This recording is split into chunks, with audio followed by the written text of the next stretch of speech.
Hi guys, good morning. ఈరోజు మన video ప్రపంచంలో మొదటి రాజ్యాంగం అంటే ఏంటి, ప్రపంచంలో మొట్టమొదటి లిఖిత రాజ్యాంగం ఏది అడుగుతున్నాను. చూడండి, ప్రపంచంలో మొదటి రాజ్యాంగం ఏది, ప్రపంచంలో మొట్టమొదటి లిఖిత రాజ్యాంగం ఏది? చూడండి ఒకసారి. ప్రపంచంలో మొదటి రాజ్యాంగం అంటే బ్రిటన్ అండి.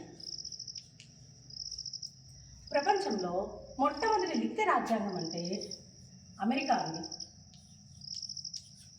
మరి డిఫరెన్స్ ఏంటి? మరి ఇది రాజ్యాంగమే అంటున్నారు కదా అన్నట్లు మీకు డౌట్ వస్తుంది కదా. అంటే ఇక్కడ బ్రిటన్లో ఏంటంటే ప్రత్యేకంగా లిఖిత రూపంలో వాళ్ళు ఏం రాసుకోరు. చారిత్రక సాంప్రదాయాలను అనుసరించి పార్లమెంట్లో చట్టాలు చేసుకొని వాళ్ళు అడ్మినిస్ట్రేషన్ అనేది చేసుకుంటారు. బట్ అమెరికాలో మాత్రం లిఖిత రూపంలో వాళ్ళు మొట్టమొదటిసారిగా కాన్స్టిట్యూషన్ రాసుకున్న వాళ్ళల్లో అమెరికా కంట్రీ వాళ్ళు వస్తారు.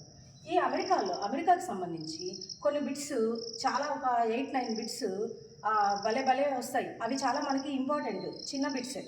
అంటే ప్రపంచంలో మొదటి సమాఖ్య అన్న అమెరికాని, దృఢ రాజ్యాంగం కలిగిందన్న అమెరికాని, ప్రవేశికని వాళ్ళ రాజ్యాంగంలో ఏర్పాటు చేసుకున్న మొదటి దేశం అన్న అమెరికాని, ప్రాథమిక హక్కుల్ని వాళ్ళ రాజ్యాంగంలో జాయిన్ చేసుకున్న ఫస్ట్ దేశం అన్న అమెరికాని, చిన్న రాజ్యాంగం కలిగిన దేశం అన్న అమెరికాని, తక్కువ కాలం రాజ్యాంగాన్ని రాసుకున్న దేశం అన్న అమెరికాని, న్యాయశాఖ ఔన్నత్యం కలిగిన దేశం అన్న అమెరికాని.